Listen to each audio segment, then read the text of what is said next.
اللہ العظیم اللہم نور قلوبنا بالقرآن وزین اخلاقنا بالقرآن ونجنا من النار بالقرآن وادخلنا فی الجنات بالقرآن۔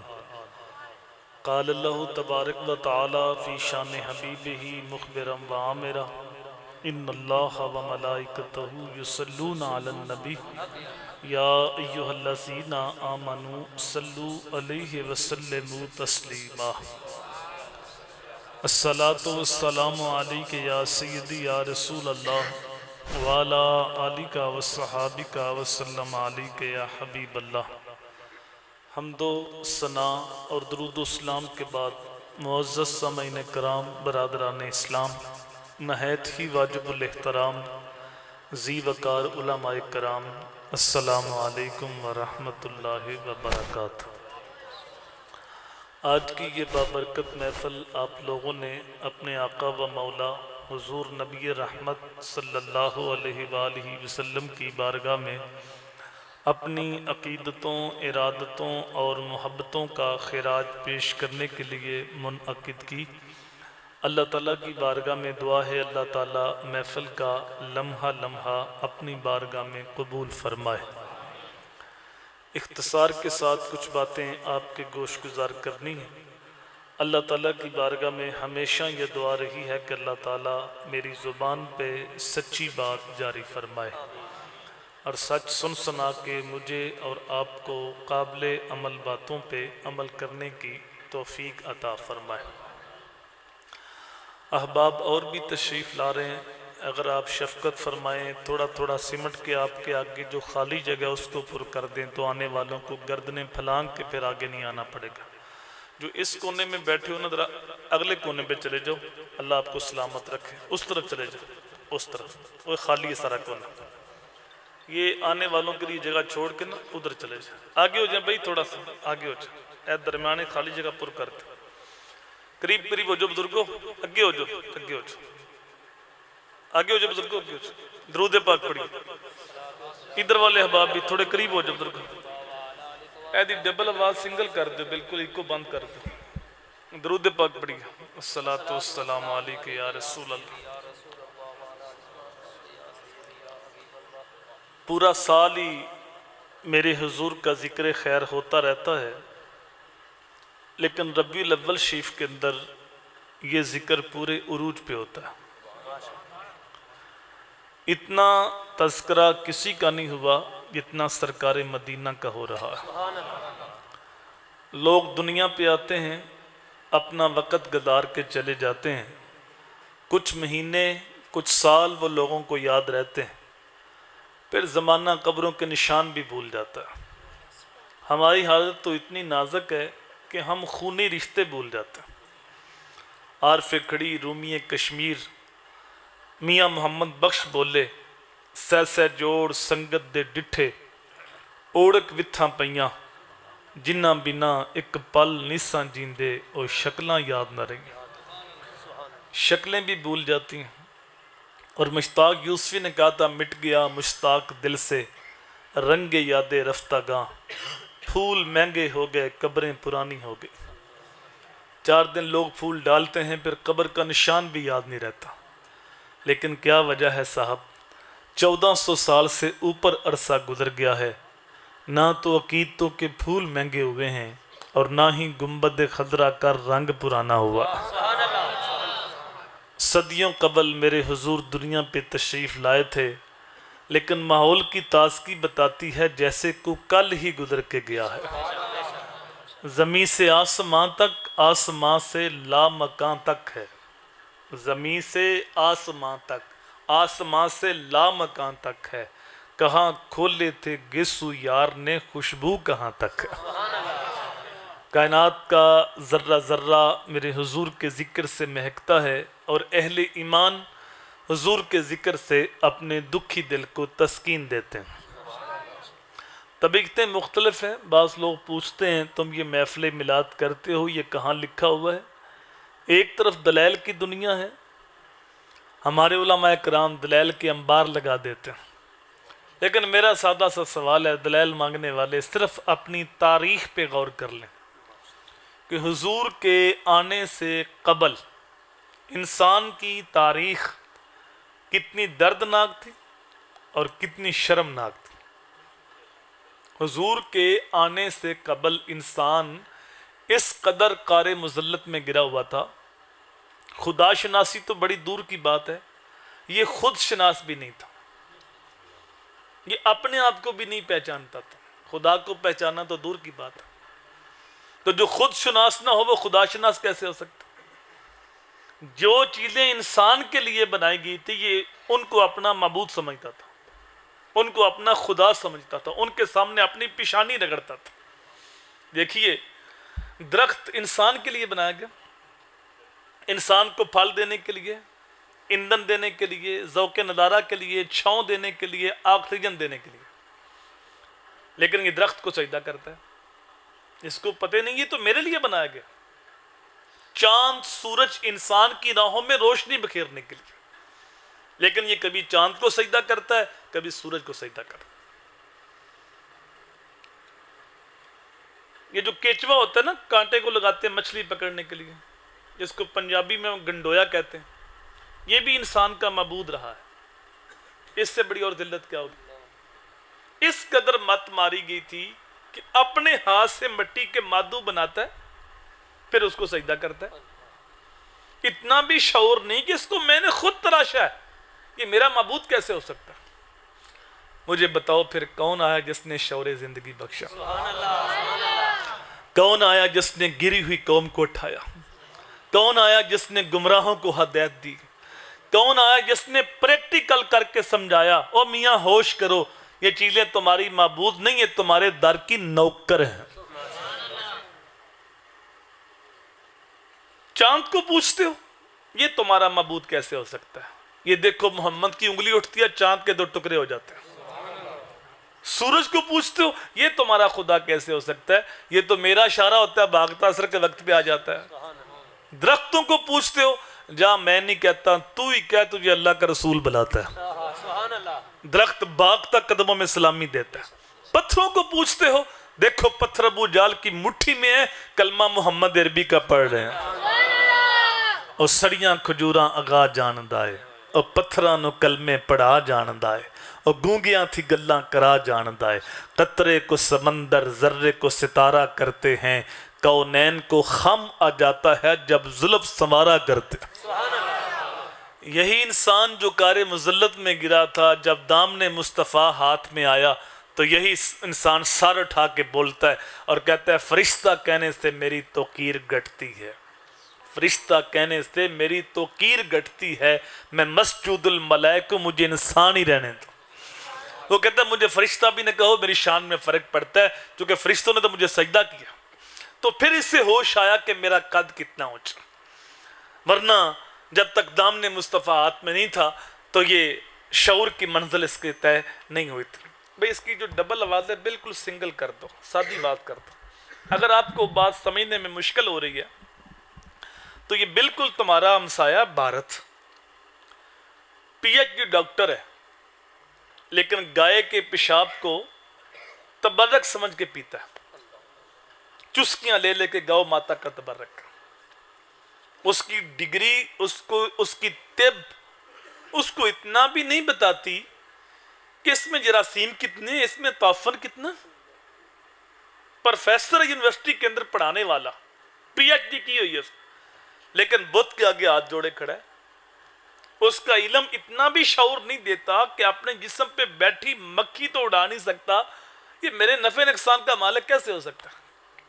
یہ اس پار کی کہانی ہے۔ اور ادھر ہمارے ہاں 7-8 سال کا بچہ، کسی مدرسے کا طالب علم نہیں، عام سا بچہ گلی سے گزرتے گزرتے کسی جانور کے پیشاب کا چھینٹا کپڑے پہ پڑ جائے، گھر آ کے مل مل کے دھوتا ہے، اور گھر آتے کہتا ہے امی میرے کپڑے پلید ہو گئے۔ وہ چسکیاں لے کے پی رہا ہے، یہ ایک قطرہ بھی برداشت نہیں کر رہا۔ تو جواب ہے کہ بھائی اس کے پاس ڈگری ہے لیکن ہاتھ میں دامن مصطفیٰ نہیں ہے، لیکن یہ ہے بچہ، اس کی ماں نے گڑتی حضور کے پیار کی دی ہے، تو تقدس روحوں تک اتر گیا ہے۔ تو شعور ملتے ہی تب ہے جب ہاتھ میں دامن مصطفیٰ آتا۔ اس لیے میرے امام نے کہا تھا فیض پہنچا ہے رضا احمد پاک کا، فیض پہنچا ہے رضا احمد پاک کا، ورنہ ہم کیا جانتے خدا کون ہے۔ تو یہ حضور کی کرم نوازی کے سارے بتوں سے ہٹا کے ایک خدا کے آگے جھکا دیا۔ تو ہمارے بدن پہ اتنے بال نہیں جتنے رسول کریم کے احسانات ہیں، ہمارا بال بال قرض رسول میں جکڑا ہوا ہے۔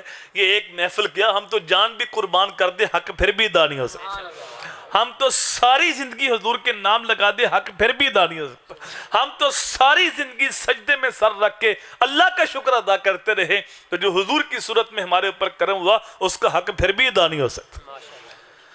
دوسری بات یہ جو محافل ہیں یہاں سے عقائد پختہ ہوتے ہیں، یہاں سے ہم دین سیکھتے ہیں، یہاں سے اخلاقیات کا درس ملتا ہے، یہاں سے حضور کی سیرت پہ عمل کرنے کا جذبہ پیدا ہوتا ہے، یہاں سے عشق رسول کی سوغات بڑھتی ہے، یہاں سے قلبی تعلق حضور کے ساتھ مضبوط ہوتا ہے۔ اگر ہم ان محافل کو صحیح طریقے سے مرتب کر لیں تو یہ محافل دونوں جہاں کی بہتری کی ضمانت ہے۔ یاد رکھنے والی باتیں ہیں کہ دین اسلام کو 3 حصوں میں تقسیم کیا گیا ہے۔ پہلی چیز ہے عقائد کا درست ہونا۔ اگر کسی شخص کے عقائد میں خرابی آ جائے تو اس کے اچھے اعمال آخرت میں نفع کا سبب نہیں بنتے، کیونکہ عقائد کا دوسرا نام ہے ایمان، اور اعمال قبول ہوتے ہیں ایمان کی شرط کے ساتھ۔ تو جب عقائد بگڑتے ہیں تو ایمان لٹ جاتا ہے۔ یہ تو ہو سکتا ہے کسی کے نیک اعمال اس کے ایمان لانے کا سبب بن جائے، لیکن بغیر ایمان کے اعمال اللہ کی بارگاہ میں قبول نہیں ہوتا۔ وقت گزرنے کے ساتھ ساتھ جس طرح چیزوں کے اندر ملاوٹ آ گئی ہے، اس طرح عقائد کے اندر بھی تغیر و تبدل پیدا ہو رہا ہے، لیکن سچے سچے عقائد وہی ہیں جو صحابہ، اہل بیت اور اولیاء اللہ کے عقائد ہیں۔ ان عقائد سے ہٹ کے اگر کوئی نئے عقائد متعارف کراتا ہے تو وہ عقائد کسی مومن کے عقائد نہیں ہو سکتے۔ تو پہلی چیز ہے عقائد کا درست ہونا۔ دوسری چیز ہے عبادات، جو چیزیں اللہ نے فرض کی ہیں، واجب کی ہیں، ان کی پابندی۔ اور تیسری چیز ہے معاملات، حقوق العباد۔ اگر کوئی شخص عقائد بھی درست رکھتا ہے، عبادات بھی بجا لاتا ہے، لیکن وہ معاملات میں صحیح نہیں، حقوق العباد کا خیال نہیں کرتا، تو حدیث کی روح سے ایسا شخص جنت کے اندر نہیں جائے گا۔ شرک سب سے بڑا گناہ ہے۔ سب سے بڑا گناہ کیا ہے؟ بولیے کیا ہے؟ لیکن شرک توبہ سے معاف ہو جاتا ہے۔ ایک مشرک جب سچی توبہ کرتا ہے تو اس کی نئی زندگی شروع ہوتی ہے۔ تو شرک سب سے بڑا گناہ ہونے کے باوجود توبہ سے معاف ہو جاتا ہے، لیکن میرے بھائی کسی بندے کا مارا ہوا حق یہ توبہ سے بھی معاف نہیں ہوتا جب تک اس بندے سے معافی نہ مانگی جائے۔ تو حقوق العباد کا مسئلہ جتنا حساس مسئلہ ہے، آج اتنے اس مسئلے سے ہم غافل ہیں۔ اور پھر یہ موضوع بڑا وسیع موضوع ہے۔ عامت المسلمین کے حقوق ہیں، ذمیوں کے حقوق ہیں، والدین کے، اولاد کے، میاں بیوی کے، ہمسایوں کے، مسافروں کے، یہ ایک لمبا موضوع۔ لیکن حقوق العباد میں جو مقدم حق ہے وہ ذوی القربہ کا ہے، اور ذوی القربہ سے جو مقدم حق ہے جو خونی رشتہ رکھتے ہیں ان کا ہے، اور خون کے رشتوں میں جو مقدم حق ہے وہ ماں باپ کا ہے۔ اللہ تعالیٰ نے قرآن مجید میں 1 سے زائد مقامات پہ جہاں اپنی عبادت کا حکم دیا ہے، ساتھ ہی متصل والدین کے ساتھ اس نے سلوک کرنے کا حکم دیا۔ کہیں فرمایا وَقَضَىٰ رَبُّكَ أَلَّا تَعْبُدُوا إِلَّا إِيَّاهُ وَبِالْوَالِدَيْنِ إِحْسَانًا۔ کہیں فرمایا وَاعْبُدُوا اللَّهَ وَلَا تُشْرِكُوا بِهِ شَيْئًا وَبِالْوَالِدَيْنِ إِحْسَانًا۔ اللہ کی عبادت کرو، اس کے ساتھ کسی کو شریک نہ ٹھہراؤ، اور والدین کے ساتھ اس نے سلوک کرو۔ یہاں سے ہم دین سیکھ سکتے ہیں کہ دین کا مزاج کیا ہے۔ جہاں اللہ نے اپنی عبادت کی بات کی، ساتھ ہی متصل والدین کے ساتھ حسن سلوک کرنے کا حکم دیا۔ یہ ہمیں دین سمجھنے میں ٹھوکر لگتی ہے۔ ہم پیر صاحب کے تو ہاتھ بھی چومتے ہیں، پاؤں بھی چومتے ہیں، لیکن ماں باپ کی نافرمانی کرتے ہیں۔ پیر صاحب کے سامنے یوں ہاتھ باندھے گردن جھکائے کھڑے ہیں، لیکن ماں باپ کے سامنے چیختے ہیں، چلاتے ہیں۔ ہمیں پتہ نہیں باپ کس ہستی کا نام ہے، ہم سمجھے نہیں کہ ماں کس عظیم ہستی کا نام ہے۔ صاحبو یاد رکھنا، تمہارا سب سے بڑا پیر تمہارا باپ ہے، تمہاری سب سے بڑی پیرنی تمہاری ماں ہے۔ اگر ماں باپ کا دل دکھایا ماں باپ کی نافرمانی کی تو یہ مکے والے بابے، یہ حکے والے بابے تو شاہی کو نہیں، یہ پیڑھی والے بابے تو حیثیت ہی کوئی نہیں رکھتے، یہ 2 نمبر 4 نمبر 420 نمبر پیروں کی تو اوقات ہی کوئی نہیں۔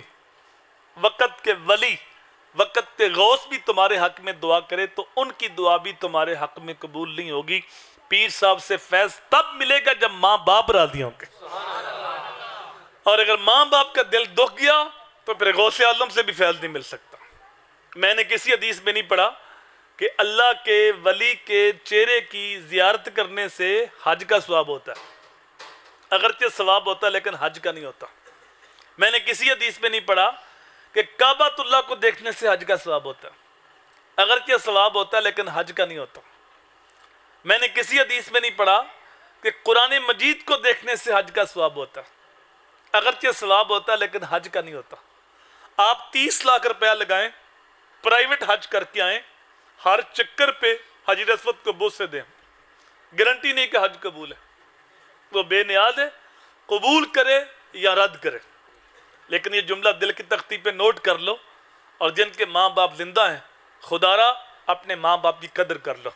جس نبی کا ہم کلمہ پڑھتے ہیں، جس سونے کے نام کی محفلیں سجاتے ہیں، جس محبوب کے نعرے مارتے ہیں، اس محبوب کا فرمان ہے کہ ماں باپ وہ عظیم ہستیاں ہیں جس نے محبت کے ساتھ ماں کے چہرے کو دیکھا یا باپ کے چہرے کو دیکھا، اللہ اس کو مقبول حج کا ثواب عطا فرمائے گا۔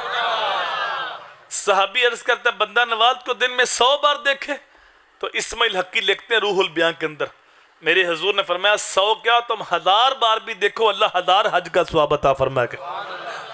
تم دیکھ دیکھ کے تھک جاؤ گے، اللہ ثواب دیتا ہوا نہیں تھکتا۔ یہ وہ ہستیاں جن کے بارے قرآن بولتا ہے کہ تم ان کے سامنے اف بھی نہیں کہہ سکتے، اونچی سانس بھی نہیں لے سکتے۔ یہاں مجھے آپ کی توجہ چاہیے، جب اتنا مرتبہ ہے ماں باپ کا، اتنا مقام ہے، تو 70% ماں باپ روتے ہیں کہ اولاد ہماری بات نہیں مانتی، اولاد ہماری نافرمانی کرتی، اولاد ہمارے حقوق کا خیال نہیں کرتی۔ تو اس کی کیا وجہ ہے؟ تو میرے بھائی اس کی بنیادی وجہ یہ ہے کہ آج ہر بندہ اپنے حقوق کی جنگ لڑ رہا ہے لیکن اپنے فرائض سے غافل ہے۔ ہر بندہ کہتا ہے میرے حقوق مجھے مل جائیں، لیکن جو میری ذمہ داریاں ہیں، میرے فرائض ہیں، ان کے بارے مجھے کوئی نہ پوچھے۔ ہم نے دیکھا ہے کہ جن ماں باپ نے اپنی ذمہ داریاں پوری کی، اپنے فرائض میں کوتاہی نہیں برتی، ان کی اولاد ساری زندگی ان کے سامنے آنکھ بھی اٹھا کے نہیں دیکھتی۔ ہم سمجھتے ہیں صرف ماں باپ کے حقوق ہیں، اولاد کے نہیں۔ ایسا نہیں میرے بھائی، اعلیٰ حضرت نے اولاد کے تقریباً 80 حقوق بیان کیے۔ ماں باپ کے حقوق شروع ہوتے ہیں جب اولاد بالغ ہوتی ہے، مکلف ہوتی ہے، لیکن علماء نے لکھا ہے کہ اولاد کا ایک حق ان کے پیدا ہونے سے بھی پہلے، اور وہ یہ کہ ان کے لیے اچھی ماں کا انتخاب کیا جائے۔ چونکہ ماں مائی راستی ہو تو بیٹا فرید بنتا ہے، ماں ام الخیر ہو تو بیٹا غوث اعظم بنتا ہے، اور جب ماں فاطمہ ہو تو بیٹا حسین بنتا ہے۔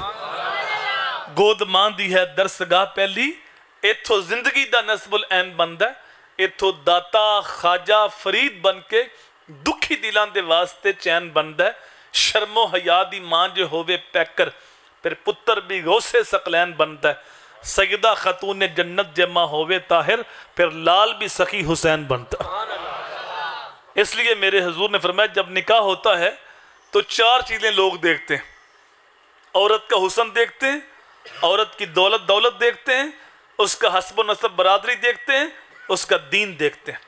کہا میرے غلاموں تم نہ حسن دیکھو، نہ تم دولت دیکھو، نہ تم برادری دیکھو، تم صرف دینداری دیکھو کہ دیندار عورت کون ہے، اور کل میرے بچوں کی اچھی ماں کون ثابت ہوگی۔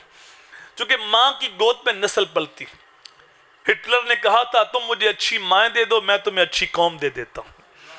وہ ایک مائیں تھی جو اپنے بچے کو قاری صاحب کے پاس لے گئے قرآن پاک پڑھنے کے لیے، لیکن بیٹا اتنا قابل تھا کہ اس نے 18 سپارے زبانی سنا دیے۔ قاری صاحب نے کہا بیٹا جہاں سے یہ پڑھا آگے بھی پڑھ لیتے۔ کہا میں نے کسی قاری صاحب سے نہیں پڑھا، بلکہ 18 پاروں کی میری ماں حافظہ تھی۔ جب ماں کے شکم میں تھا اس وقت بھی قرآن سنتا تھا، جب ماں کی گود میں اس وقت بھی قرآن سنتا تھا۔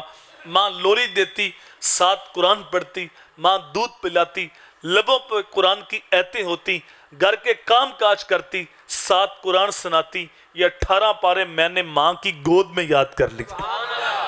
یہی بچہ بڑا ہو کے وقت کا غوث شیخ عبد القادر جیلانی بنتا۔ وہ ایک مائیں تھی جو اپنے بچے سے کہتی ہے پتر نماز پڑھا کر۔ بچہ کہتے ہیں امی نماز پڑھنے سے کیا ملتا ہے؟ کہا پتر شکر کی پڑیا ملتی۔ بچہ وضو کرنے جاتا ہے، ماں شکر کی پڑیا لپیٹ کر مصلے کے نیچے رکھ دیتی۔ سلام پھیرنے کے بعد جب مصلہ اٹھایا تو شکر مل گئی۔ جس طرح آج کل چاکلیٹ کی اہمیت ہے بچے کی نظر میں، اس وقت شکر کی یہی اہمیت ہے۔ تو بچے کو بن مانگے ہر روز جب 5 وقت شکر ملنے لگی تو بچہ نماز کا عادی بن گیا۔ ایک دن ماں شکر رکھنا بھول گئی، کسی فوتگی بھی گئی تھی، آتے ہوئے دیر ہو گئی۔ جب نماز کا وقت ہویا تو رو کے اللہ کی بارگاہ میں عرض کی باری تعالیٰ میں نے بڑی محنت کے ساتھ بچے کے دل میں نماز کی محبت پیدا کی ہے، میری محنت کو ضائع نہ کرنا۔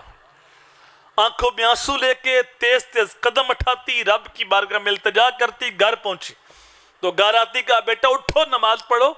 بچے نے کہا امی آپ گھر میں نہیں تھی، میں نے نماز پڑھ لی ہے، لیکن ماں جی آج تو نماز کا سرور بھی الگ تھا، آج شکر کا ذائقہ بھی الگ تھا۔ ماں شکر رکھنا بھول گئی تو رب نے شکر عطا کر دی۔ یہی بچہ بڑا ہو کے بابا فرید گنج شکر بنتا ہے۔ باپ دیندار ہو تو دین گھر تک پہنچتا ہے، ماں دیندار ہو تو دین نسلوں تک پہنچتا ہے۔ تو یہ پہلا حق ہے اولاد کا، ان کے لیے دیندار ماں کا انتخاب کیا جائے۔ اور بھی بہت سارے حقوق ہیں، لیکن فرمایا جب 7 سال کا بچہ ہو تو نماز کی تلقین کرو۔ مرو اولادکم بالصلاۃ وہم ابناء 7 سنین واضربوہم علیہا وہم ابناء 10 سنین۔ 7 سال کے بچے کو نماز کی تلقین کرو، جب 10 سال کا بچہ ہو جائے پھر بھی نماز نہیں پڑھتا، فرمایا پھر مار کے نماز پڑھاؤ۔ مجھے بتاؤ اگر ہم نے اس حدیث پر عمل کیا ہوتا تو آج ہماری مسجد نمازیوں سے بری نہ ہوتی۔ بمشکل 5% لوگ نماز پڑھتے ہیں، 95% لوگ بے نمازی۔ آج سکول آباد ہیں، کالج آباد ہیں، یونیورسٹیاں آباد ہیں، مسجدیں بے آباد ہیں۔ کیوں؟ وہ ذمہ داری ماں باپ نے دی۔ بچے نے شعور کی وادی میں قدم رکھا تو ماں نے بچے کو لوری دیتے ہوئے کہا بیٹا اچھا پڑھ جو، تمہارے پاس ڈگری اچھی ہوگی، جاب اچھی ہوگی، پے اچھی ہوگی، مستقبل اچھا ہوگا۔ بچوں کی دوڑ لگی اپنا مستقبل بہتر کرنے کے لیے، لیکن یہ بچوں کو فکر نہیں دی کہ جس مستقبل کے پیچھے ہم بھاگ رہے ہیں اس کی عمر کتنی ہے۔ شیخ سعدی بولے ایک سانس کا بھی نہیں پتا، جو سانس اندر ہے اس نے پتہ نہیں باہر آنا ہے کہ نہیں، اور جو باہر ہے اس نے پتہ نہیں اندر جانا ہے کہ نہیں۔ اور ایک مستقبل وہ ہے جو مرنے کے بعد شروع ہوگا، اس کی فکر میرا رب دے رہا ہے۔ یا ایھا الذین آمنوا اتقوا اللہ ولتنظر نفس ما قدمت لغد۔ اے ایمان والو اللہ سے ڈر جاؤ اور ہر جان یہ سوچے کہ اس نے آنے والے کل قیامت کے لیے آگے کیا بیچا۔ یہ مستقبل جس کی ایک سانس کا نہیں پتا، اگر مل بھی جائے تو 50 60 70 100 سال مل جائے گا، لیکن وہ مستقبل جو اصلی مستقبل ہے جس کی فکر رب دے رہا ہے، اس کا ایک دن میرے بھائی 50 دن کے برابر نہیں، 50 ماہ کے برابر نہیں، 50 سال کے برابر نہیں، 50 100 سال کے برابر بھی نہیں، اس کا ایک دن 50,000 سال کے برابر۔ ہم نے اس مستقبل کی فکر دی لیکن اس مستقبل کی فکر نہیں دی۔ جو ماں باپ یہ کہتے ہیں بیٹا اچھا پڑھ جو تمہارا مستقبل سنور جائے گا، اور ساتھ یہ بھی کہہ سکتے ہیں بیٹا ساتھ ساتھ نمازی بن جو تمہاری آخرت بھی سنور جائے گی، لیکن اس مستقبل کی فکر دی، اس مستقبل کی فکر نہیں دی۔ اللہ اکبر۔ جب ماں باپ اپنی ذمہ داری پوری نہیں کرتے تو پھر ساری زندگی اولاد کے دل میں فرض کی اہمیت پیدا نہیں ہوتی، وہ سمجھتے نہیں کہ فرض کتنا اہم ہے۔ آج دیکھیے ہمارے معاشرے میں ہماری تقریریں، ہماری تحریریں، ہمارے مناظرے مجادلے اللہ ماشاءاللہ مستحب کے گرد گھومتے ہیں، اور ہم سمجھے نہیں کہ فرض کتنا اہم ہے۔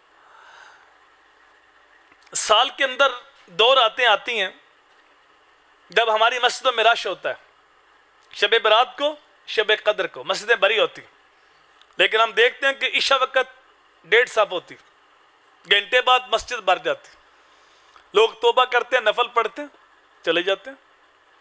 فجر وقت پھر 1 صف ہوتی، نہ عشاء پڑھی نہ فجر پڑھی، اور درمیان میں توبہ بھی کی، اور مدینے سے بعد جو بندہ توبہ بھی کرتا ہے اور گناہ چھوڑنے کا ارادہ بھی نہیں رکھتا، ایسا بندہ اپنے رب کے ساتھ مذاق کر رہا ہے۔ توبہ بھی کر رہا ہے، نماز فجر کی نہیں پڑھ رہا، توبہ بھی کر رہا ہے، جھوٹ بھی نہیں چھوڑ رہا، توبہ بھی کر رہا ہے، رشوت بھی جاری، توبہ بھی کر رہا ہے، سودی کاروبار بھی جاری، تو ایسی توبہ کا فائدہ کیا؟ سال کے بعد محفل میلاد ہوئی ہمارے گاؤں میں، ہمارے محلے میں، ہمارے شہر میں، عشاء کے بعد محفل شروع ہونی تھی، تو ہم گھر بیٹھ کے انتظار کرتے رہے کہ عشاء کی نماز ہو جائے بعد میں جائیں گے۔ عشاء کی نماز فرض تھی، اس کے بعد واجب ہے، اس کے بعد سنت ہے، اس کے بعد مستحب ہے، تو محفل میں آنا مستحب تھا اور نماز پڑھنا فرض تھی۔ ہم نے مستحب کو ترجیح دی، چوتھے درجے کو، لیکن فرض کو ترجیح نہیں دی۔ اور میرے بھائی، یہ دین موم کی ناک نہیں ہے جدھر مرضی مروڑ لیں، دین تو محمد عربی کے داؤں کا نام، جو حکم دیا گیا، جو کام کیے گئے، وہی دین بن گیا۔ اللہ اکبر۔ اور پھر آج کل جو ہماری محافل کا سٹائل ہے، جو میک پہ آ جاتا چھوڑتے نہیں، وہ کہتا ہے کہ اس کلام کی مجھے فرمائش ہوئی تھی، پھر وہ کہتا ہے کہ 2 شعر علی کی منقبت کے، پھر وہ کہتا ہے کہ 2 شعر ماں کی شان پہ، پھر وہ کہتا ہے 2 شعر میاں صاحب کے، وہ جب تک نوٹ گرتے رہتے ہیں اس کا آخری شعر نہیں آتا، تو محفلیں ختم ہوتے ہوتے رات کے 12-1 بج جاتا ہے، صبح پکے نمازی بھی غائب ہوتے ہیں، جو پڑھتے تھے وہ بھی گئے۔ ایسی محفل پہ نہ اللہ راضی ہوگا نہ اللہ کا رسول راضی ہوگا۔ اپنے بھی خفا مجھ سے ہیں، بیگانے بھی نہ خوش، کہ میں زہر حلاحل کو کبھی کہہ نہ سکا کند، بات وہی کہتا ہوں سمجھتا ہوں جسے حق، نہ ابلہ مسجد ہوں نہ تہذیب کا فرزند۔ تو آج دیکھیں کہ ہم کہاں کھڑے ہیں، فرض کو اہمیت نہیں دیتی۔ جب ہم محفل میں ہوتے ہیں تو سارے عاشق رسول ہوتے ہیں، جب ہم نے نعرے مارنے ہوتے ہیں، لنگر بانٹنا ہوتا ہے، لنگر پھینکنا ہوتا ہے، عاشق رسول ہے۔ بلکہ آج کل تو لنگر بانٹتے نہیں، لنگر پھینکتے ہیں، لٹاتے ہیں۔ اعلیٰ حضرت سے سوال ہوا کہ حضور یہ جو محفل کے اوپر محفل میلاد پہ لنگر ایسے پھینکتے ہیں، تو فرمایا یہ حرام ہے، یہ رزق کی بے ادبی ہے۔ یار میرے حضور تو گھر میں تشریف لیں تو روٹی کا ٹکڑا زمین پہ پڑا ہو تو اللہ کے نبی اٹھائیں، اس کو صاف کر کے کھائیں، اور ساتھ فرمایا عائشہ روٹی کی عزت کیا کرو۔ اس نے رخ پھیر لیا پھر دوبارہ پلٹ کے نہیں آئی۔ تو ہم دیکھیں کہاں کھڑے ہیں، ہم اپنی طرف سے نیکی کا کام کر رہے ہوتے ہیں لیکن رزق کی بے ادبی کر رہے ہوتے ہیں۔ تو ہم عاشق رسول ہیں، جو بھی محفل کے اندر ہوتا ہے سمجھتا میں عاشق رسول ہوں، نعرے مار لینے، نوٹ پھینک لینا، یہ محفلوں کا مقصد تھوڑا ہی تھا۔ یہاں تو خود کلامی کرنی تھی، یہاں تو ہم نے دین سیکھنا تھا، یہاں تو حضور کی سیرت کا جذبہ پیدا ہونا تھا، یہاں تو اپنا احتساب کرنا تھا، اپنے اندر اترنا تھا۔ وہ اقبال نے کہا نا، اپنے من میں ڈوب کر پا جا سراغ زندگی، میرا نہیں بنتا نہ بن، اپنا تو بن۔ تو جو اپنے ساتھ بھی مخلص نہ، وہ بھی کوئی انسان۔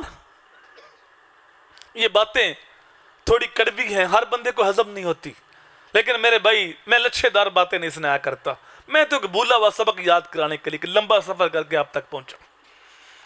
دیکھیں ہم کہاں کھڑے ہیں، کس طرف جا۔ ہم تو اس طرح کے عاشق رسول ہیں، 12 ربیع الاول کو بھی نا جلوس لے کے مسجد کے پاس سے گزر جاتے ہیں اور نعرے مارے ہیں غلامی رسول میں موت بھی قبول ہے۔ اندر زور کی جماعت ہو رہی ہوتی، ہمیں موت قبول ہے لیکن نماز قبول نہیں۔ اگر واقعی موت قبول ہوتی تو اپنے آپ سے سوال کرتے، یار جب نماز کے لیے کعبۃ اللہ کا طواف رک سکتا ہے تو میرا جلوس نہیں رک سکتا؟ نماز اتنی اہم ہے کہ 24 گھنٹوں میں کعبے کا طواف 1 منٹ بھی نہیں رکتا۔ جو ہی نماز کا وقت آیا تو کعبے کا طواف بھی رک گیا۔ تو بھائی جب کعبے کا طواف رک سکتا ہے تو پھر میرا کاروبار بھی رک سکتا ہے، میرا جلوس بھی رک سکتا ہے، پھر باقی کام بعد میں ہوں گے، نماز پہلے ہوگی۔ نماز اتنی محبوب تھی میرے حضور کو، جب نماز کا وقت ہوتا یہ نہ کہتے اذان کہو، بلکہ فرماتے ارہنا یا بلال، ارہنا یا بلال، بلال اٹھو ہمارے دل کو راحت پہنچا دو۔ اذان ہو تو میرے حضور کے دل کو راحت پہنچتی ہے، اور امتی نماز پڑھے تو نبی کی آنکھیں ٹھنڈی ہوتی۔ تو وہ کیسا عاشق رسول ہے جو 5 وقت نماز پڑھ کے اپنے نبی کی آنکھیں بھی ٹھنڈی نہیں کرتا۔ تو ہماری ذمہ داری ہے کہ اپنی اولاد کو بالغ ہونے سے پہلے نماز کا پکا عادی بناتے ہیں۔ ذرا اس حدیث کی گہرائی میں اتریے، وہ نبی جو اپنی امت سے اتنا پیار کرتے ہیں، فرماتے ہیں لو تدخلوا شوکۃ فی رجل احدکم لوجدت علمھا، اے امتی اگر تیرے پاؤں میں کانٹا بھی چبھ جائے اس کی تکلیف مجھے ہوتی ہے۔ جو اپنی امت کے پاؤں میں کانٹا چبھنا بھی گوارا نہیں کرتے. فرماتے ہیں نماز کی اہمیت اتنی ہے، 10 سال کا بچہ ہو گیا ابھی نمازی نہیں بنا، اب اس کو سختی سے نماز پڑھاؤ، مار کے نماز پڑھاؤ. یہاں اتنی سختی کیوں فرمائی حضور نے؟ ابھی تو نماز فرض نہیں ہوئی، فرض تب ہوگی جب وہ بالغ ہوگا، تو اتنی سختی کیوں؟ میرے حضور نفسیات کو جانتے ہیں کہ آج معمولی سی سختی پہ یہ نمازی بن گیا تو بالغ ہونے سے پہلے پہلے نماز کی پکی عادت بن جائے گی اور پھر ساری زندگی نماز چھوٹے گی نہیں، اور یہی نماز اس کا ہاتھ پکڑ کے اس کو جنت کے اندر لے کے جائے گی. اور اگر یہ نمازی نہ بنا تو امتی تو حضور کا ہے، تو حضور نہیں چاہتے کہ میرا امتی جہنم میں جائے. قرآن گواہ ہے، جنتی جہنمیوں سے پوچھیں گے تمہیں جہنم میں کون سی چیز لے گئی؟ قالوا لم نکن من المصلین، کہیں گے ہم نماز نہیں پڑھتے تھے، ہم جہنم میں اس لیے جل رہے ہیں کہ ہم نماز نہیں پڑھتے تھے. حضور نہیں چاہتے کہ میرا کلمہ پڑھنے والا جہنم میں جائے. وہ ایک خاتون آئی نا عالم دین کے پاس، کہا میرا بیٹا صبح کی نماز کے لیے اٹھتا نہیں، تو میں کیا کروں؟ تو عالم دین نے پوچھا میری بہن جس کمرے میں تیرا بیٹا سویا ہے اگر اس کمرے میں آگ لگی تو کیا کرو؟ تو کہا پھر بیٹے کو بچاؤں گی، چاہے کھینچ کے باہر لاؤں، پانی چھٹکوں، سختی سے اٹھاؤں، آگ سے تو بچانے. عالم دین رو پڑے، کہا میری بہن اس آگ سے بچانے کے لیے اتنی کوشش کرتی ہو تو جہنم کی آگ تو اس آگ سے 70 گنا تیز ہے. رب کا قرآن بولتا ہے یا ایھا الذین آمنوا قوا انفسکم واہلیکم نارا، اے ایمان والو اپنے آپ کو اور اپنے گھر والوں کو جہنم کی آگ سے بچا لو. تو جب اس آگ سے بچانے کے لیے کوشش کرتی ہو تو پھر تمہیں جہنم کی آگ سے بچانے کے لیے بھی کوشش کرنا ہوگی. تو باسیغت والد ہماری ذمہ داری ہے کہ اپنی اولاد کو بالغ ہونے سے پہلے پہلے نماز کا پکا عادی بناتے ہیں. آخری حدیث، حضور صلی اللہ علیہ وآلہ وسلم نے ہر امتی کو پیغام دیا، ادبوا اولادکم علی ثلاث خصال، حب نبیکم وحب اہل بیتہ وتلاوت القرآن. میرا ہر امتی اپنی اولاد کو 3 چیزیں لازمی سکھائے. یہ نہیں فرمایا 3 چیزیں بتاؤ، چونکہ بتاؤ تو بندہ 2 لمحوں میں دیتا. ایک حدیث میں ادبو کے لفظ ہیں اور ایک حدیث میں علمو کے لفظ ہیں. اپنی اولاد کو سکھاؤ، ان کے باطن میں اتار دو، ان کے دل پہ لکھ دو. چیزیں کون سی؟ سب سے پہلے فرمایا حب نبیکم، اپنی اولاد کو اپنے نبی کی محبت سکھاؤ. یہ وہ تحفہ جو تم اپنی اولاد کو دے سکتے ہو. ہر ہیلہ ہر حربہ استعمال کرو جس سے اولاد کے دل میں نبی کی محبت پیدا ہو. نبی کی محبت ہوگی سینے میں تو ایمان محفوظ رہے گا. اپنی اولاد کو بٹھاؤ، حضور کا حسن و جمال بیان کرو. اپنی اولاد کو بٹھاؤ، حضور کے فضائل و کمالات بیان کرو. اولاد کے دل میں حضور کی محبت پیدا ہوگی. اپنی اولاد کو بٹھاؤ، حضور کی سیرت کے ابواب ان کے سامنے رکھو، ان کے دل میں حضور کی محبت پیدا ہوگی. سچی بات یہ ہے میرے نبی جیسی نہ صورت کسی کی ہے نہ سیرت کسی کی. یہ اپنے بھی مانتے ہیں، بیگانے بھی نہ مانتے ہیں. میکل ایچ ہارٹ، یہ غیر مسلم مصنف ہے، اس نے اپنی کتاب میں 100 شخصیات کا تذکرہ کیا دنیا کے اوپر جو عظیم لوگ ہوئے، جن کے دم قدم سے بزم عالم میں چراغاں ہوا، جن کے وجود سے لوگوں کو زمانے کو روشنی، خیر، باقپن، عروج ملا، جو لوگوں کے لیے نفع بخش ثابت ہوئے، جنہوں نے لوگوں کے لیے آسانیاں پیدا کی. ان میں 100 کا انتخاب کر کے ایک کتاب مرتب کی. محفل میلاد میں آنے والوں آپ کو مبارک ہو، اس نے سر فہرست میرے نبی کا نام لکھا. لکھنے والا غیر مسلم ہے اور وہ کہتا جو میں نے مسلمانوں کے نبی کا نام صفحے اول پہ لکھا ہے یہ کسی عقیدت کی بنیاد پہ نہیں لکھا. لاہر عقیدت سے لکھتا تو جن کا کلمہ پڑھتا ان کا نام لکھتا. وہ کہتا ہے میں نے عقیدت سے لکھا ہی نہیں، میں نے میرٹ کی بنیاد پہ لکھا ہے. سچی بات کیا ہے، پوری دنیا کے اوپر محمد عربی جیسی نہ صورت کسی کی ہے نہ سیرت کسی کی ہے. تو اپنی اولاد کو بٹھا کے حضور کی سیرت کے واقعات بیان کرو. لازمی نہیں کہ سال کے بعد ہم لاکھوں روپے خرچ کریں تو پھر ہی محفل میلاد ہوتی ہے. سال کا انتظار مت کرو، اپنی اولاد کی تربیت کرو. میرے نبی تو ہر سوار کو روزہ رکھا کرتے تھے. پوچھا گیا اس دن روزہ کیوں رکھتے ہیں آپ؟ تو فرمایا اس دن میں پیدا ہوا تھا. تو امتی کو چاہیے کم از کم ہر پیر کو گھر کے اندر درود پاک کی بزم سجا لے. کوئی اہتمام نہ کیا جائے، گھر کے اندر جو کچھ پکا ہے وہ ہی صحیح.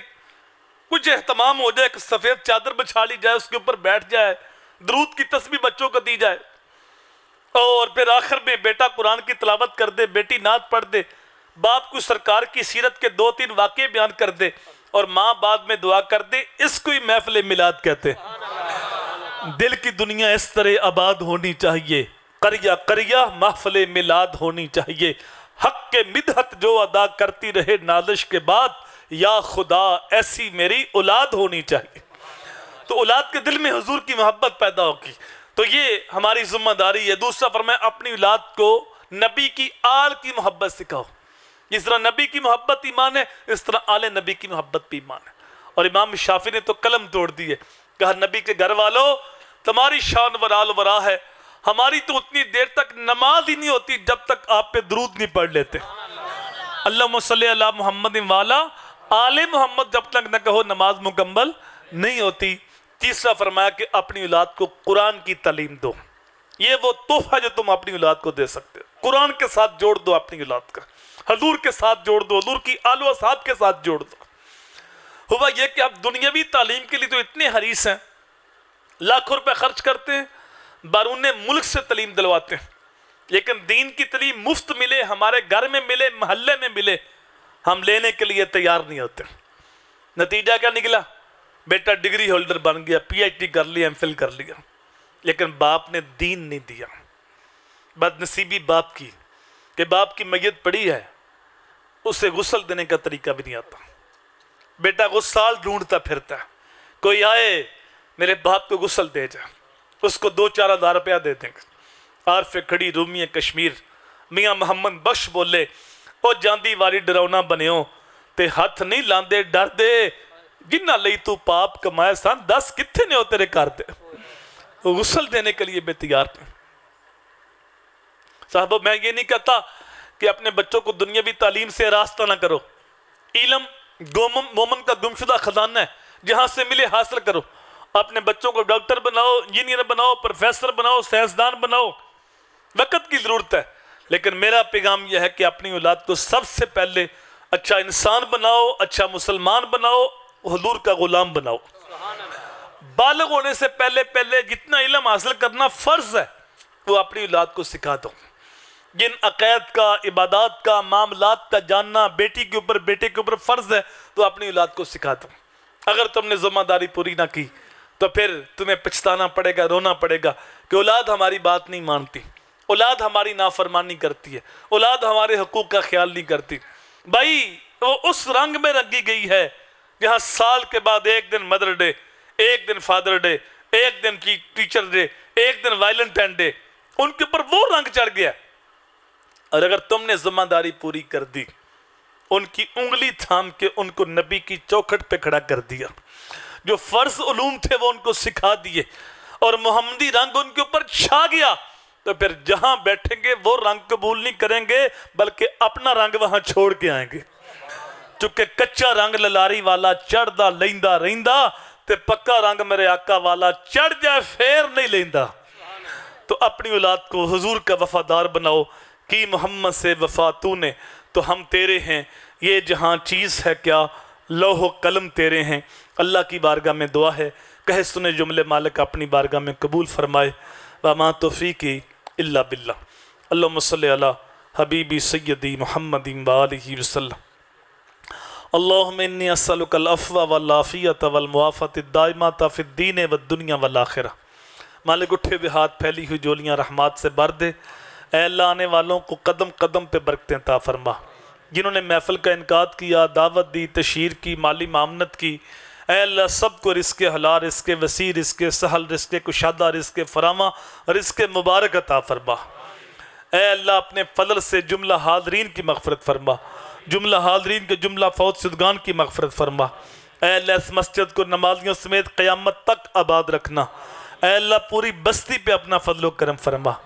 اے اللہ ہم سب کا خاتمہ ایمان پہ فرمانا، سب کی دعائیں التجائیں اپنی بارگاہ میں قبول فرما۔